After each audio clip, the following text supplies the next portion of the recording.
Morning to all. आज last session है अपना इस हफ्ते का जनरल जस्टिस के ऊपर, थर्सडे फ्राइडे सैटरडे, जिसमें आज अपन अभी तक यूनिट फर्स्ट देख रहे थे, जिसमें अपन देख रहे हैं women in pre independence India. अभी तक हमने देख लिया है सोशल एंड लीगल इनइक्वलिटी, सामाजिक एवं विधिक असमानता, social reform movement in India देखी हमने, गांधीयन मूवमेंट देखी हमने, नेहरूज व्यू ज्वाइंट फैमिली कल देखा, और आज अपन देखेंगे Karachi Congress, fundamental rights resolution और इक्वलिटी ऑफ सेक्सेस। ये दो टॉपिक अपन आज कंप्लीट करेंगे, तो उससे अपने फर्स्ट यूनिट है खत्म हो जाएगी, फिर अपन नेक्स्ट यूनिट पे आएंगे। ठीक है, तो आज हम देखेंगे क्या, Karachi Congress fundamental rights resolution. Karachi Congress क्या है, एक्चुअल में क्या है जो कराची कांग्रेस है, उसके बारे में सर 1931 मतलब 29 मार्च 1931 में यह बना था।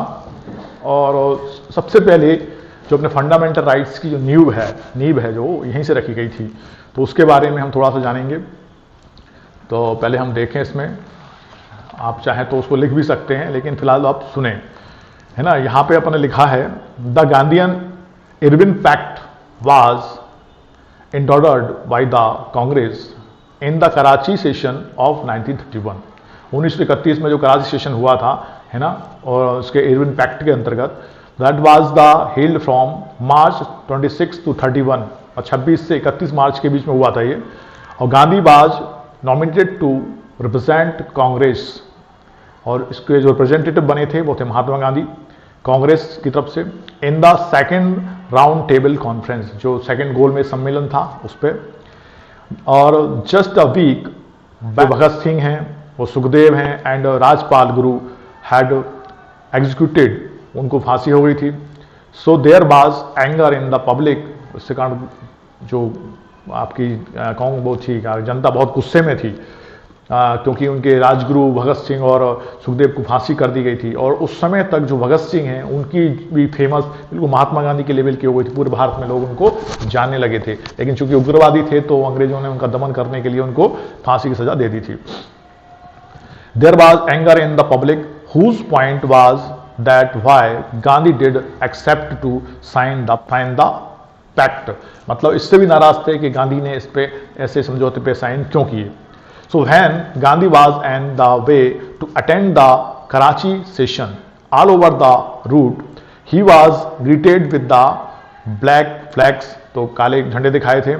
In the Karachi session, Congress passed a resolution to dissociate itself from and disapprove the political violence in any shape. The resolution which was drafted by Gandhi admired the bravery, उन्होंने उस चीज को स्वीकार किया है अपनी बहादुरी से, and sacrifice of 3 martyrs, मतलब अपने 3 शहीदों को खोया था। In the same line, the Congress endorsed the Gandhi Irwin Pact and retreated the goal of Purna Swaraj, मतलब इसके बदले में हमको क्या चाहिए, पूर्ण स्वराज की बात की गई थी। वहीं कांग्रेस मौलिक अधिकारों की प्रस्ताव की बात की गई थी, इसमें जो हमारा भारतीय संविधान है उसमें प्रदत्त जो मूल अधिकार हैं हमारे लोकतंत्र के आधारभूत हैं, उसी पे हमारा लोकतंत्र टिका हुआ है, जिसमें हम बात करते हैं जनता का, जनता के द्वारा जनता के लिए शासन। और वो कहाँ से मिला है हमको, जो भारत का जो संविधान है उसके मूलभूत अधिकार की बात करते हैं हम। व्यक्ति के आर्थिक, राजनीतिक और सामाजिक विकास एवं प्रगति के लिए मौलिक अधिकार अनिवार्य हैं, क्योंकि मौलिक अधिकार मतलब मूलभूत अधिकार, मूलभूत अधिकार मतलब फंडामेंटल राइट्स, फंडामेंटल राइट्स मतलब जीने का अधिकार, मतलब हमारी जो जिससे हमारा जीवन यापन होता है, जिससे हम जीवन यापन करते हैं, हमारे सांसों की आवश्यकता है, हमको मिट्टी की आवश्यकता है, हमको जमीन की आवश्यकता है, हमको उन सब चीज़ों की आवश्यकता है जो हमारे जीवन के लिए आवश्यक है, जिसमें रोटी, कपड़ा और मकान विशेष रूप से मोटा मोटा है, बाकी सांस है, पानी है, ये सब तो हमारी मूलभूत आवश्यकता है। इस अधिकार के बिना सच्चे प्रजातंत्र के सिद्धांत लागू नहीं किए जा सकते हैं, ना व्यक्ति की गरिमा एवं प्रतिष्ठा का स्थिति प्रभाव में आएगा, क्योंकि व्यक्ति को यदि जीने के अधिकार नहीं है, वो प्रॉपर नहीं जी पा रहा है, उसके पास रहने, खाने और पहनने और सम्मान से जीने की स्वतंत्रता नहीं है, तो बाकी सब बातें सेकेंडरी हैं। व्यक्ति जी नहीं पा रहा है, मान लीजिए एक हम परिवार की बात करें तो एक परिवार में मान लो एक व्यक्ति उसका काम करता है, काहे का, मजदूर का काम करता है, और 500 रुपये या 250 रुपये 300 रुपये कमाता है दिन के, तो उसमें वो अपने घर का जीवन यापन कैसे करेगा, जबकि उसको शराब की भी लत है, वो शराब पी लेता है, बचे पैसे जो आधे मान लीजिए 500 250 रुपये बचे, 250 से वो 1-2 जून का खाना ही ला सकता है, और उसकी व्यवस्था कर सकता है। अब बताइए ऐसा व्यक्ति कहाँ से घर बनाएगा, कहाँ से कपड़े दिलाएगा बच्चों को, कहाँ से बच्चों की शिक्षा दीक्षा पे खर्च करेगा, तो क्या उसका जीवन सम्मानीय हो पाएगा? नहीं हो पाएगा। ठीक है, उसी बारे में बात कर रहे थे हम। भारतीयों में से कितने ऐसे हैं जो ये जानते हैं कि इन मौलिक अधिकारों का जो मसौदा है, मतलब जो स्ट्रक्चर है या जो कहें प्रारूप है, तैयार करने में संविधान निर्माताओं में कितनी मेहनत की है। ये अधिकार भारतीय नागरिकों तथा भारत भूमि पर रहने वाले व्यक्तियों के सर्वांगीण विकास के लिए आवश्यक है। ऐसा नहीं कि सिर्फ जो मूलभूत अधिकार हैं वो कुछ हैं ऐसे जो सिर्फ नागरिकों के लिए हैं, बाकी व्यक्ति मात्र के लिए हैं। यदि भारतीय भूमि पर कोई भी आया है तो ऐसा नहीं कह सकते कि भाई कोई विदेश से कोई लड़की आई, उन्हें छेड़खानी की, उसके साथ रेप करने की कोशिश किया, रेप कर दिया उसका, और जब मामला आया तो उन्होंने कहा तो ये विदेशी है। तो भैया भारतीय संविधान ने उसको भी स्वतंत्रता दी है और उसको भी संरक्षण दिया है कि भारत भूमि में कोई भी आएगा है तो वो पूर्ण स्वतंत्रता का पात्र है और उस पर कोई भी अत्याचार नहीं किया जाएगा, वो सुरक्षित है पूर्ण रूप से। ये भारत का कर्तव्य है संविधान के माध्यम से। ये अधिकार भारतीय नागरिकों तथा भारत भूमि पर रहने वाले व्यक्तियों के सर्वांगीण विकास के लिए आवश्यक है। भाई ये अधिकार नहीं होंगे, जैसे समता का अधिकार है, स्वतंत्रता का अधिकार है, घूमने फिरने का अधिकार है, रोटी रोजी कमाने का, व्यापार करने का अधिकार है, और सबसे बड़ी बात स्वतंत्रता से जीवन जीने और सम्मानीय जीवन जीने का अधिकार है। इसमें सारे अधिकार शामिल हो जाते हैं। अच्छा, इन मौलिक अधिकारों का मसौदा जो प्रारूप है तैयार करने का प्रमुख प्रस्ताव जो है सबसे पहली बार कराची कांग्रेस अधिवेशन के अंतर्गत पारित किया गया था। जो कराची कांग्रेस अधिवेशन इसमें हुआ था, कराची कांग्रेस अधिवेशन 1931 में 29 मार्च से 31 मार्च के बीच में हुआ था, जो साहब ने अभी बताया था। कांग्रेस के कराची अधिवेशन को मौलिक अधिकारों का प्रस्ताव के नाम से भी जाना जाता है। जो कराची कांग्रेस अधिवेशन है किसके नाम से जाना जाता है? मौलिक अधिकारों के नाम से, मौलिक अधिकारों के प्रस्ताव के नाम से भी जाना जाता है। प्रस्ताव मतलब प्रपोजल, ऐसा प्रपोजल रखा गया था। प्रपोजल आप जानते हैं कॉन्ट्रैक्ट की लैंग्वेज में प्रपोजल किया जाता है, उसके बाद एक्सेप्टेंस होता है। मतलब एक व्यक्ति प्रपोजल करेगा, आपसे अपनी बात कहेगा, दूसरा उसको एक्सेप्ट करेगा, और यदि वो लीगल है, विधि द्वारा परिवर्तनीय है, तो वो उसका कॉन्ट्रैक्टर रूप लेता है, नहीं तो नहीं। यह अधिवेशन भगत सिंह, सुखदेव व राजगुरु को फांसी होने के 6 बाद किया गया था। 6 दिन के बाद ये हुआ था। उस समय भगत सिंह को महात्मा गांधी के समान प्रसिद्धि प्राप्त हो चुकी है। जैसे मैंने बताया था अभी, देश का बच्चा बच्चा भगत सिंह को भी पहचानने लगा था, क्योंकि उन्हें उग्रवादी थे और देश के हित में तमाम हत्याकांड और ताकि विद्रोह भी काफ़ी किए थे उन्होंने।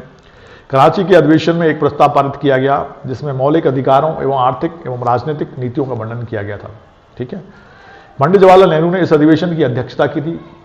Who is the president of this? तो उन्होंने कहा कि जवाहरलाल नेहरू। पंडित जवाहरलाल नेहरू काफी समय से स्वतंत्रता की प्रकृति को सामान्य जनता के संबंध में स्पष्ट रूप से परिभाषित करना चाह रहे थे, और उनको एक मौका मिल गया कि भाई इसी माध्यम से भारतीयों के लिए कुछ ऐसा करें जो उनके विकास के लिए पर्याप्त हो या पूर्ण रूप से बढ़िया हो। यह प्रस्ताव पास करके श्री नेहरू जी ने जनता के संपूर्ण विकास की नीतियों को अभिव्यक्त किया था, मतलब एक्सप्रेस किया था, अपनी नीतियों को बताया था कि भाई इस मसौदे के माध्यम से, इस प्रारूप के माध्यम से, इस जो स्वतंत्रता, जो मौलिक अधिकारों का प्रस्ताव है, इसके माध्यम से हम वो बात कर सकते हैं जिससे मानव मात्र का कल्याण होगा। जो भारत में रहते हैं, भारत के जो नागरिक हैं, भारत के जो व्यक्ति हैं, उन सब का विकास इन्हीं से हो सकता है, क्योंकि ये वो मूलभूत अधिकार हैं जो कहाँ से लिए गए हैं? आपके मैग्ना कार्टा चार्टर से लिए हैं, मतलब आपके जो ह्यूमन राइट्स है उसका जो चार्टर है उससे एजेंडे से लिए गए हैं। यह प्रस्ताव में कांग्रेस के उद्देश्यों को भी घोषित करता था, और कांग्रेस के उद्देश्य भी समझ में आ रहे थे कि इससे कांग्रेस हित चाहती है जनता का। वहीं इस प्रस्ताव के प्रमुख प्रावधान निम्नलिखित थे। कुछ इंपॉर्टेंट प्रावधान थे, वो मैं बता देता हूँ आपको। पहला था, इस प्रस्ताव में व्यक्तियों के मूल अधिकारों की रक्षा करना। ये प्रस्ताव में सबसे पहली बात था कि अधिकार हो, मूल अधिकारों की रक्षा की जाए। मूल अधिकार क्या है? व्यक्ति को स्वतंत्रता से घूमने फिरना है, अपने व्यापार व्यवसाय करने, शांति से रहने, अपना विकास करने, अपने धर्म का विकास करने, अपने लोगों की सुरक्षा व्यवस्था करने, और रोटी कपड़ा मकान, इसकी मूलभूत आवश्यकताएं थी जो वो पूरी करें, मूल अधिकारों की रक्षा की जाए। तो ये सबसे पहला मसौदा था, इसका पहला पॉइंट था इस प्रोविजन का, इसका पहला प्रोविजन था। दूसरा था स्त्री पुरुष को समान अधिकार प्रदान करना। अभी स्त्री पुरुषों को बराबर अधिकार प्राप्त नहीं था, पुरुषों को पढ़ाया जाता था, स्त्रियों को पढ़ाया भी नहीं जाता था। उत्तराधिकार में भी अलग अलग थे, भिन्न भिन्न उनके साथ व्यवहार होता था, भेदभाव की नीति अपनाई जाती थी, महिलाओं को पुरुष से कमजोर समझा जाता था, उनको ना तो समान में, ना जो आपका समाज है उसमें समानता का अधिकार था, और ना समानता के साथ खड़े रहने का अधिकार था। ना तो राजनीति में उनका पहल थी, और ना मतलब उनको कहीं पे भी आरक्षण की व्यवस्था नहीं थी, ताकि वो एक मुख्य धारा में आके बराबरी से अपना मत रख पाएँ। क्योंकि आप जानते हैं कि बराबरी का दर्जा महिलाओं का है। आप मैं कई बार बता चुका हूँ आपको, पुरुष हैं जितने लगभग उतनी आधी महिलाएं हैं, और पुरुष हैं तो महिलाएं हैं, और महिला हैं तो पुरुष हैं। मतलब दोनों इस समाज की आधारशिला हैं, ये कह सकते हैं, या ये कह सकते हैं एक दूसरे के पूरक हैं, और ये कह सकते हैं एक गाड़ी के दो पहिए हैं, और ये कह सकते हैं कि एक दूसरे के बिना जीवन नहीं चलेगा।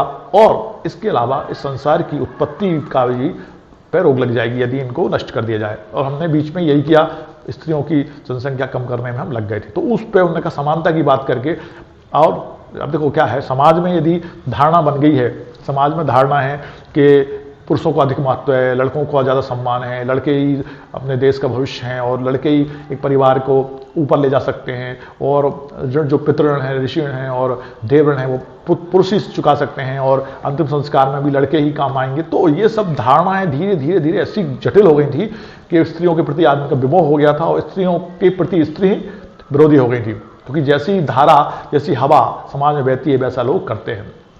जानते हैं आप, जैसी मनोधारणा, मन स्थिति सबकी होती जाती है, वैसे लोग विचार करते जाते हैं, वैसे ही उस दिशा में हम आगे बढ़ते जाते हैं। इसलिए हमको, हमने एक बार कहा था मैंने कि मनोधारणा, मन स्थिति और अपने संकल्पों को ऐसा बनाएं जो पॉजिटिव वे में हो, ताकि आप पॉजिटिव प्रोग्रेस करें।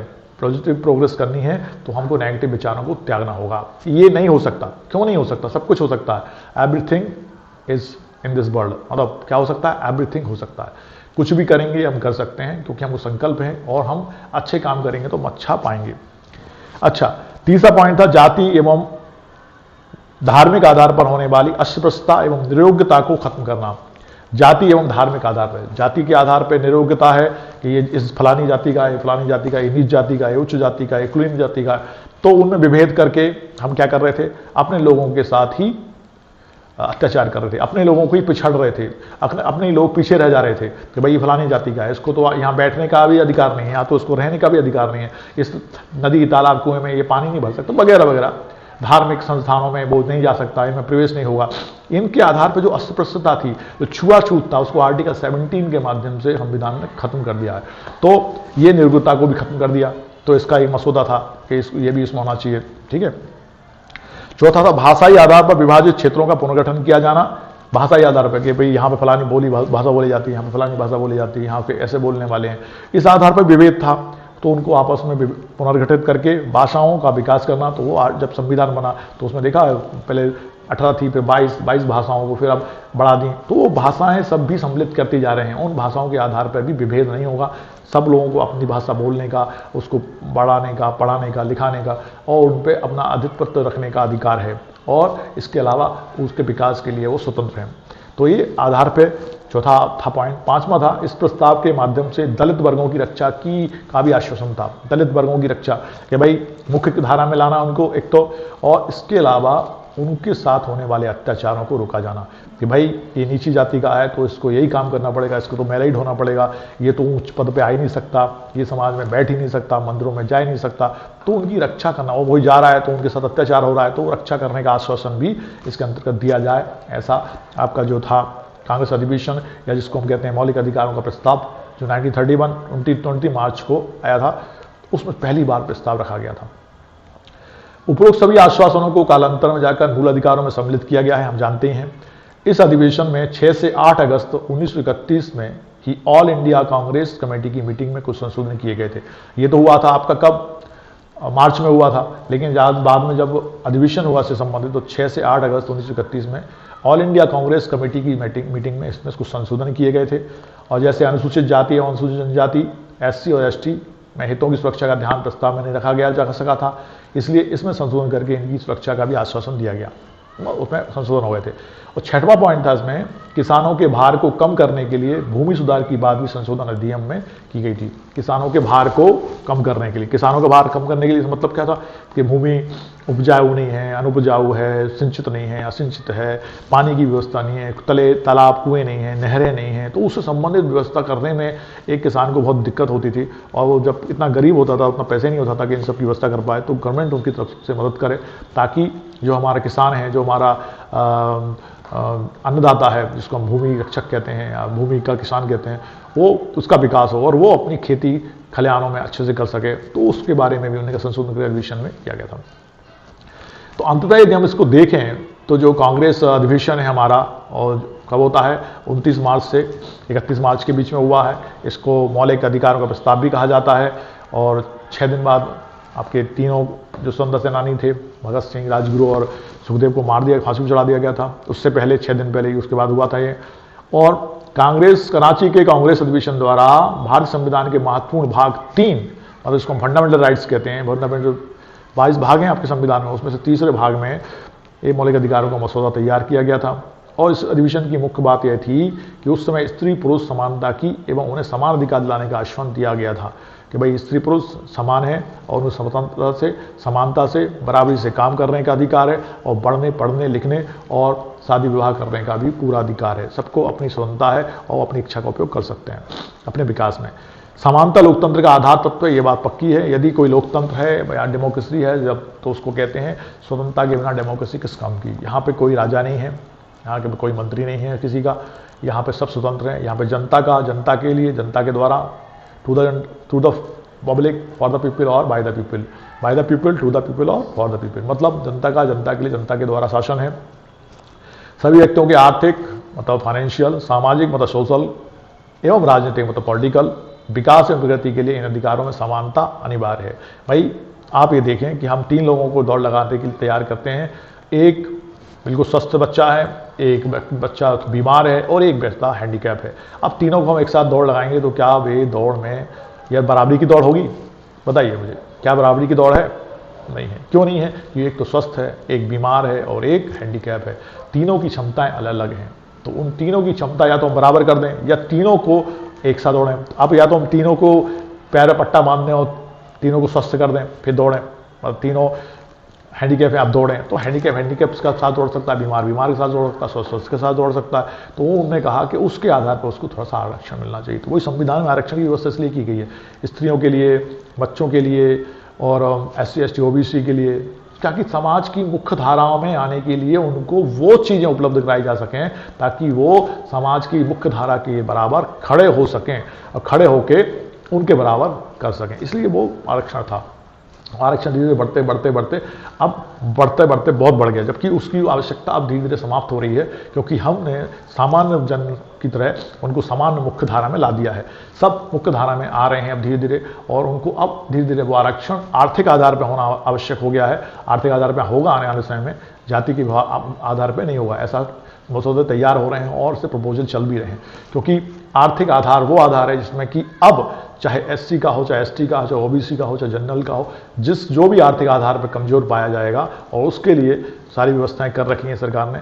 आधार कार्ड से सबको जोड़ लिया, लिंक कर दिया है, ताकि और वो आपका पैन कार्ड से लिंक कर दिया गया है। उससे आदमी अपनी आय को छुपा नहीं पाएगा, और जो आय होगी उसके आधार पर मूल्यांकन करके पता पड़ा 5 लाख तक को इतना आरक्षण, 5 से 10 लाख को इतना आरक्षण, 10 से 15 लाख के बीच वाले लोगों को इतना आरक्षण, उसके बाद 15 लाख से ऊपर वाले इनकम वाले को कोई आरक्षण नहीं मिलेगा। ऐसा मसौदे तैयार हो रहे हैं, चल रहे हैं, वो अच्छी बात भी है।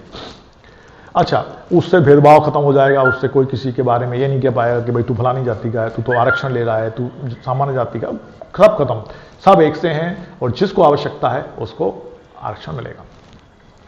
अब यहाँ पे इस समानता को प्रदान करने में पहला कदम कांग्रेस के कराची अधिवेशन 1931 की महत्वपूर्ण भूमिका से इनकार नहीं किया जा सकता। मतलब पहली बार जब प्रपोजल हम फर्स्ट स्टेप उठाते हैं तो पता पड़ा कि उस स्टेप के बाद हम गिर पड़े, कोई बात नहीं। आपने देखा होगा छोटा नन्हा बच्चा जब चलता है तो पहले घुटनों पे चलता है, पहले खिसकता है, फिर घुटनों पे चलता है, फिर वो एक एक कदम चलता है, पकड़ पकड़ के चलता है, और फिर आने वाले समय में वो दौड़ लगाता है। और फिर हम दौड़ रहे हैं, चल रहे हैं कि नहीं। तो फर्स्ट स्टेप किसी का गिर जाए तो इसका मतलब हंसने की आवश्यकता नहीं है।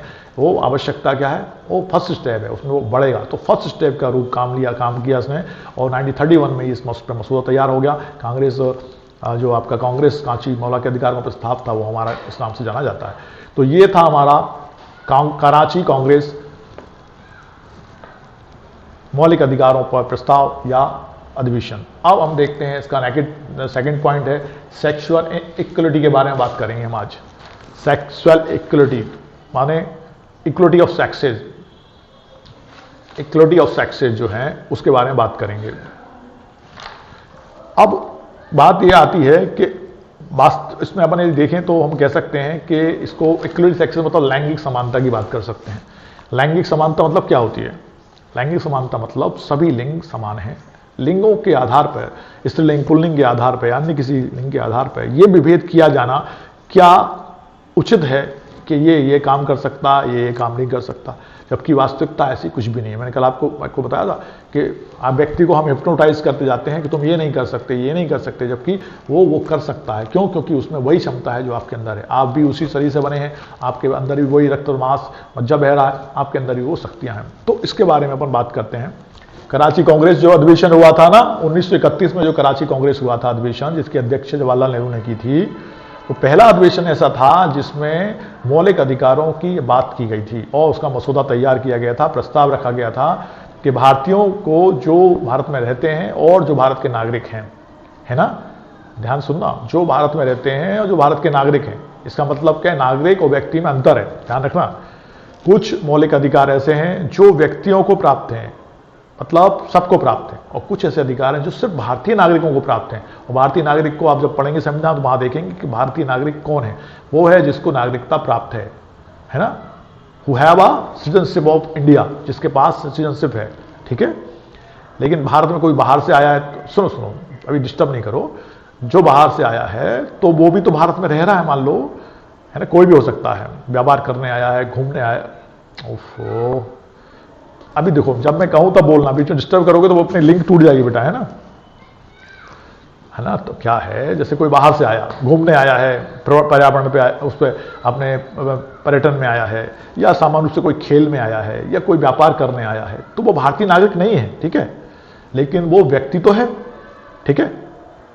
तो उसको, व्यक्ति को भी इसने स्वतंत्रता दी है भारतीय संविधान के अंतर्गत कि वो यहाँ पे सुरक्षित रहे और अपना काम कर सके। ऐसा नहीं कि वो आया है तो यहाँ पे उसको कोई भी लूट लेगा, कोई भी मार देगा, तो ऐसा नहीं होगा, है ना, ये मतलब है यहाँ पे। और नागरिक से मतलब है जिसको नागरिकता प्राप्त है, मतलब जो भारत में मत देने का अधिकार रखता है, जो मत देने का अधिकार रखता है वो नागरिक है। नहीं तो मत देने का अधिकार बाहर के व्यक्ति को नहीं होता, ठीक है।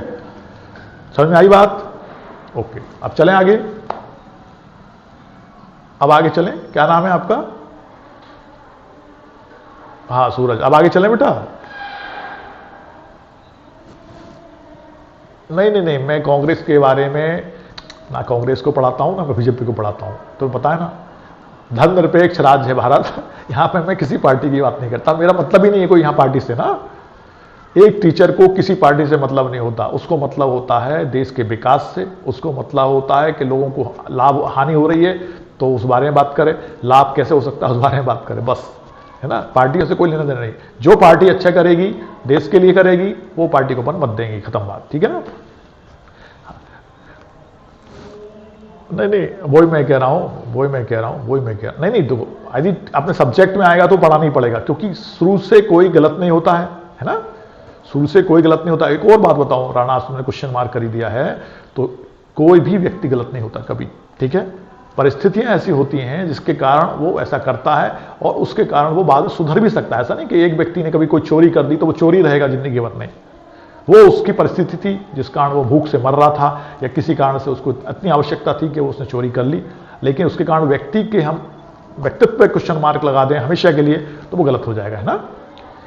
वो समय की और परिस्थितियों की बात है। अब आगे चलते हैं बेटा। विधि के समक्ष सभी समान है, आर्टिकल 14 इसके बारे में बात करता है और समानता की बात करता है, चाहे वो लैंगिक समानता हो या असमानता हो, मतलब कोई भी हो, सब विधि के समक्ष समान है, इसके बारे में बात करता है। डाइसी का नाम आपने नहीं सुना होगा क्योंकि आप पहली बार अभी लॉ पढ़ रहे हैं। डाइसी और सामंड, ऑस्टिन, वो जुरिस्ट हुए हैं, विधि शास्त्री हुए हैं, वो ये विधि शास्त्री वो हैं जिनने विधि के बारे में लिखा। डाइसी ने अपनी पुस्तक law of the constitution, Bharat का संविधान पुस्तक पे डाइसी ने लिखा है, सबसे पहले विधि शासन की विवेचना की थी।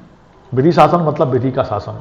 यह विवेचना इंग्लैंड संविधान के संदर्भ में है, जो इंग्लैंड का संविधान है उस संदर्भ में। अब आपको इंग्लैंड संविधान से हमें क्या लेने देना, तो बच्चे और अपने जो स्टूडेंट है वो समझ लो कि इंग्लैंड का राज्य है, तो इंग्लैंड से हमने तमाम चीजें संविधान में ली हैं। और एक और बात बताऊं कि जब जिसका शासन होता है उसकी कानून व्यवस्था तो रहती है, वो धीरे धीरे ही जा पाती है। आज हमने सब हटा दिया, लेकिन संविधान में इंग्लैंड से भी कुछ ले रखा है जो अच्छा है। हमने बाहर विश्व के संविधानों से बहुत कुछ ले रखा है, इटली से ले रखा है, कनाडा से ले रखा है, अमेरिका से ले रखा है, ऑस्ट्रेलिया से ले रखा है, इटली से ले रखा है। जो जो अच्छी अच्छी चीज़ें थी सब भारतीय संविधान में है। इसलिए भारत का संविधान विश्व का सबसे बड़ा और लिखित संविधान है, सबसे बड़ा और लिखित संविधान है। समझ रहे हैं आप बात को? और उसमें हर चीज वो है जो मानव के विकास और प्रगति के लिए आवश्यक है। वहीं अब हम आगे चलेंगे। डायसी के मुताबिक विधि शासन के 3 अर्थ हैं जो निम्न प्रकार हैं। डायसी कहते हैं 3 अर्थों के बारे में। कोई भी व्यक्ति कानून के ऊपर नहीं होगा, सही बात है। विधि शासन विधि की श्रेष्ठता की स्वीकृति है, ठीक है। तो ये क्या है? देखो, कोई भी व्यक्ति कानून के ऊपर नहीं है, मतलब कानून के ऊपर कोई भी नहीं है, चाहे वो कोई भी हो, सब कानून के अंतर्गत है। यदि गलती कोई करता है तो वो कानून के दायरे में आएगा और कानून के दायरे में आने के बाद उसको पनिशमेंट किया जाएगा। विशेष अधिकार हो सकते हैं किसी के पास, लेकिन कानून के बाहर तो वह भी नहीं है। समझ में आ रही बात? मैंने जो कहा उसमें आ रही है? कानून के बाहर कोई नहीं जाएगा। विशेष अधिकार हो सकते हैं, उन अधिकारों के समाप्त होते ही कानून पे काम करेगा ही। हर व्यक्ति भले ही वह किसी भी पद या अवस्था में हो, देश की सामान्य विधि में के अधीन होगा, सामान्य न्यायाधिकरणों के क्षेत्राधिकार के अंतर्गत होगा। अब क्षेत्राधिकार क्या होते हैं? जैसे कोर्ट्स हैं तो उनकी जुरिस्डिक्शन होती है, क्षेत्राधिकार होता है कि उसकी सीमाएं यहाँ तक के हैं। जैसे हम कहें कि इंदौर की बात करें तो इंदौर में डीजे कोर्ट है, हाई कोर्ट भी है, तो उस हाई कोर्ट की सीमाएं में जितना आपका इंदौर क्षेत्र है आता है वो पूरा का पूरा कवर करेगा और उससे संबंधित सारी चीज़ों को वो कवर करेगा। वो कवर करने के बाद उससे संबंधित सारे मामले इंदौर हाई कोर्ट देखेगा। एक्चुअली में इंदौर हाई कोर्ट नहीं कहना चाहिए, इंदौर हाई कोर्ट बेंच है। मध्य प्रदेश का हाई कोर्ट कहाँ पे है? जबलपुर में है। उसकी 2 बेंच हैं, एक है आपकी खंडपीठ जिसे कहते हैं, एक इंदौर खंडपीठ है, एक ग्वालियर खंडपीठ है। क्योंकि बड़ा हो जाने के कारण उनके मामलों को, इंदौर के मामलों को या इसके आसपास के मामलों को इंदौर में, ग्वालियर के आसपास के मामलों को ग्वालियर में सॉल्व आउट करने के लिए, प्रॉब्लम को सॉल्व करने के लिए मामलों को ताकि आपस में बांट दिया गया ताकि वो भार सिर्फ जबलपुर पर नहीं पड़ जाए। इसलिए वो 2 खंडपीठों के रूप में बांटा है और मुख्य है जबलपुर, ठीक है। ये ध्यान रखना, ये बीच में जीके भी आता जाता है, आप ध्यान रखना। चलो, उसमें संविधान के सामान्य सिद्धांत ऐसे व्यक्तिक स्वतंत्रता का अधिकार, सार्वजनिक सम्मेलन का अधिकार देते हैं। ऐसे अधिकार हैं जो न्यायिक फैसलों के परिणाम हैं, जो अदालत के सामने के विशिष्ट मामलों में निजी व्यक्तियों के अधिकारों के निर्धारण में दिए गए हैं। क्या क्या? व्यक्तिक स्वतंत्रता होना चाहिए व्यक्ति को। दूसरा, सार्वजनिक सम्मेलन का अधिकार। भाई आप देखा होगा अभी तो कोविड के कारण उस पर रिस्ट्रिक्शन लगाए गए थे, अदरवाइज सब अपने अपने झंडे गाड़ के अपने धर्म का प्रचार करते हैं, कहीं भी सम्मेलन और आंदोलन करते हैं, कहीं भी सभाएं करते हैं, कहीं भी कोई भी कार्यक्रम करते हैं, प्रोग्राम करते हैं। इसके अलावा अपने पारिवारिक प्रोग्राम भी करते रहते हैं। कोई रोकता है?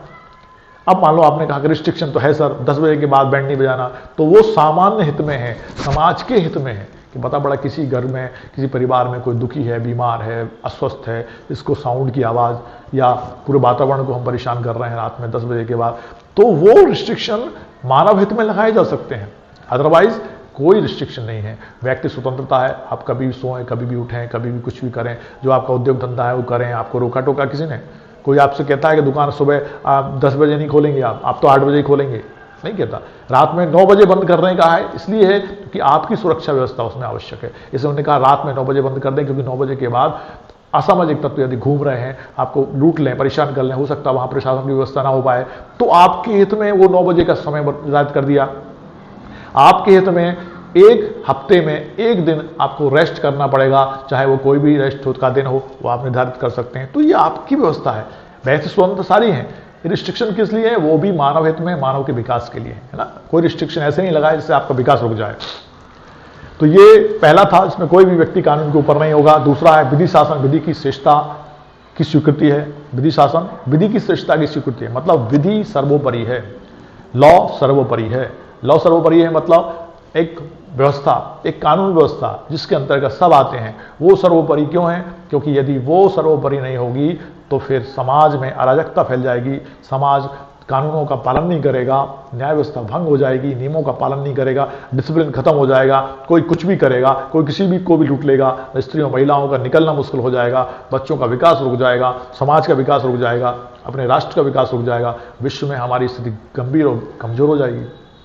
तो वो सबसे ऊपर कौन होगी? विधि, जहां आपने गलत किया हो। इसलिए तमाम हजारों कानून बनाए गए हैं। इसके अलावा मेजर एक्ट आपको पता ही है, आईपीसी, सीआरपीसी, एविडेंस है आपका, है ना, सीपीसी है, ये मेजर हैं, और आपके माइनर एक्ट तो ढेर सारे हैं, ढेर सारे, मतलब हजारों की संख्या हो सकती है। स्त्री और बच्चों के लिए ढेर सारे हो गए अब तो। इसके अलावा सामान्य जनता के लिए, आपके जल के लिए, आपके लिए मिट्टी के लिए, आपकी वायु के लिए, एनवायरनमेंट के लिए, इवन आपके इंडस्ट्रियल एरिया के लिए कहाँ पे कैसे व्यवस्था करनी है, सब जगह कानून की व्यवस्था की गई है। क्योंकि कानून है तो सब कुछ है, कानून है तो सब कुछ है। कैसे मानेंगे हम, इसका एक एग्जाम्पल देता हूं मैं। आप अपने घर के बाहर एक ताला लगा देते हैं, छोटा सा नन्हा सा ताला लगाया है, क्या उससे चोर रुक जाता है? क्या उससे चोर रुकेगा? चोर को रोकने के लिए नहीं है, उसके पीछे, उस ताले के पीछे है, इसके पीछे कानून है कि यदि आपने चोरी की तो आपको 3 वर्ष का कारावास, जुर्माना और हो सकता है, या इससे ज्यादा कुछ किया तो उससे संबंधित जो कानून है वो आपको दंड दे सकता है। इसका मतलब क्या है, हम सब सो जाते हैं लेकिन जागता रहता है कौन? कानून। कानून सर्वोपरि है, कानून जागता है, आपके विकास में मदद करता है, व्यक्ति को जीने की स्वतंत्रता देता है, पढ़ने, बढ़ने, लिखने और शादी विवाह की स्वतंत्रता देता है, व्यापार, व्यवसाय, घूमने फिरने की स्वतंत्रता देता है। सारी स्वतंत्रताएं कौन दे रहा है? लॉ दे रहा है। तो लॉ सर्वोपरि है, इसलिए उन्होंने कहा विधि शासन विधि की श्रेष्ठता की स्वीकृति है, कि जो विधि शासन है वो काय की श्रेष्ठता की स्वीकृति है। विधि शासन जो है श्रेष्ठता की, विधि की श्रेष्ठता की स्वीकृति है, कि विधि सर्वोपरि है, सर्वश्रेष्ठ है, और विधि है तो सब कुछ है। ठीक है, जैसे हम कहते हैं भगवान है तो सब कुछ है, भगवान है तो सब कुछ है, क्योंकि भगवान ने सब कुछ बनाया है, ऐसी विधि है तो इस कानून व्यवस्था है, सब कुछ है। हालांकि आप जानते हैं उसको धज्जियां उड़ा देते हैं लोग, उसकी बात नहीं मानते हैं। इसका मतलब ये नहीं है कि विधि खत्म हो गई। भाई मैंने कहा चोरी करना अपराध नहीं है, तो उससे क्या विधि चोरी करना अपराध नहीं हो जाएगा? जैसे मैं कहूं एक कबूतर आंख बंद कर ले और बगल में बिल्ली आ रही है कि मुझे नहीं खाएगा, तो उससे क्या बिल्ली उसे नहीं खाएगी? ऐसे कानून का यदि उल्लंघन करेंगे हम तो हमेशा हमको दंड मिलेगा ही। और इसके लिए आईपीसी का सेक्शन 76 भी आप ध्यान रखें।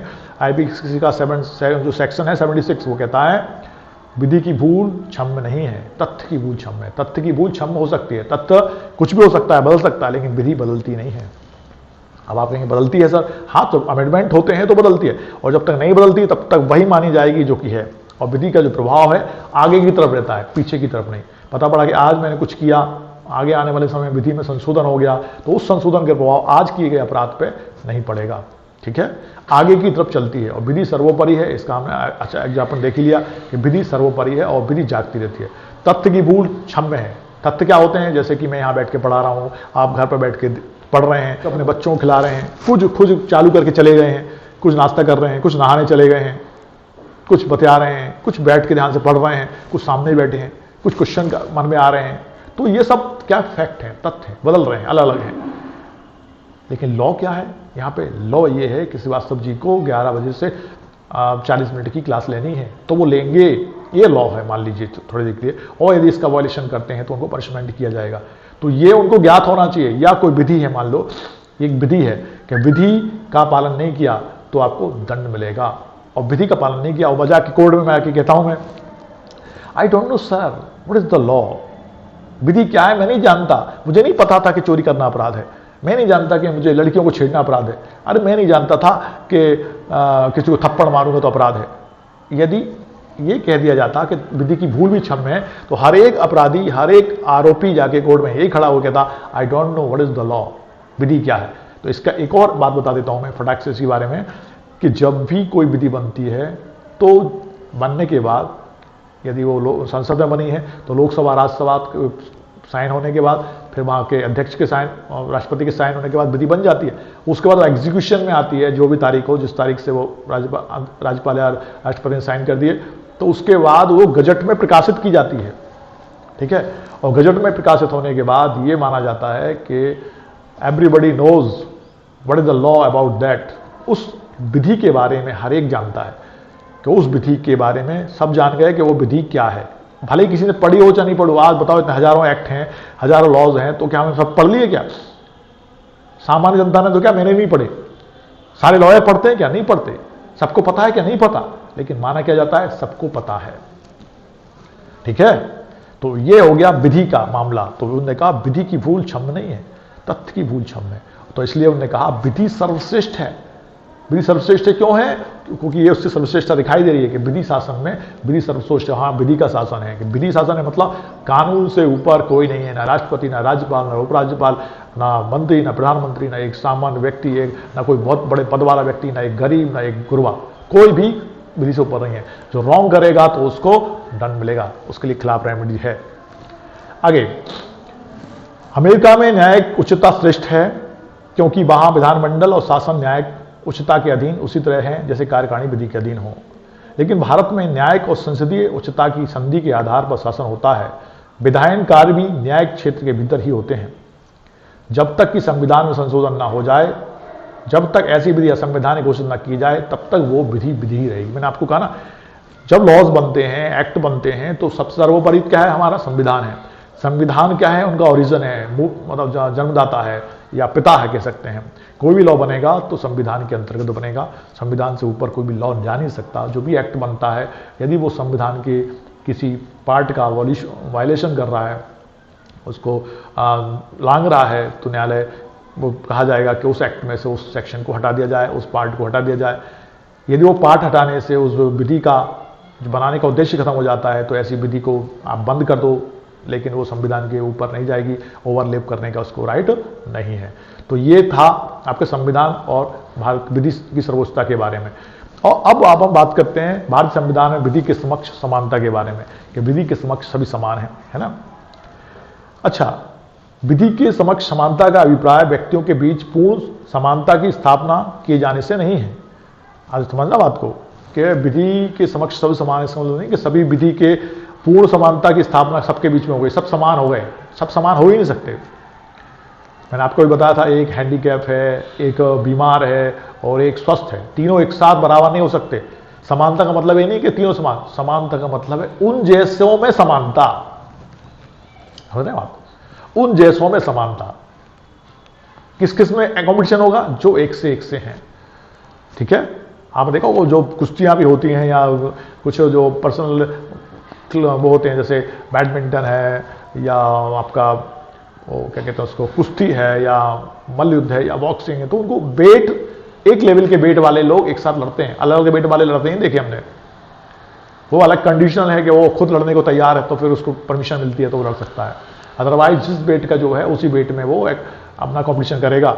ऐसे ही यहाँ पे कहा कि विधि के वक्त समानता का मतलब ये नहीं है कि सब समान हो गए, समान नहीं है। वो उनके जो उनका ग्रुप है उस लेवल में ही काम करेंगे, है ना।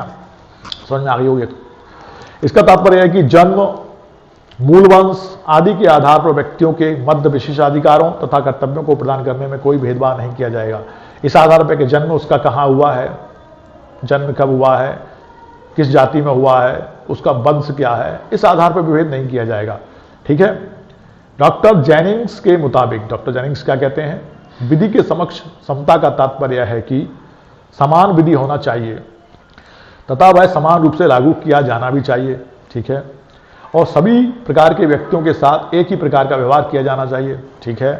समान कृत्य हेतु किसी पर मुकदमा दायर करने अथवा किसी के द्वारा अभियोजित किए जाने का अधिकार पूर्ण आयु के सभी व्यक्तियों को समान रूप से दिया जाना चाहिए तथा वह बिना किसी धर्म, मूल वंश, जात, संपत्ति, सामाजिक स्तर अथवा राजनीतिक भेदभाव के होना चाहिए। मतलब किसी प्रकार का कोई भेदभाव नहीं होगा।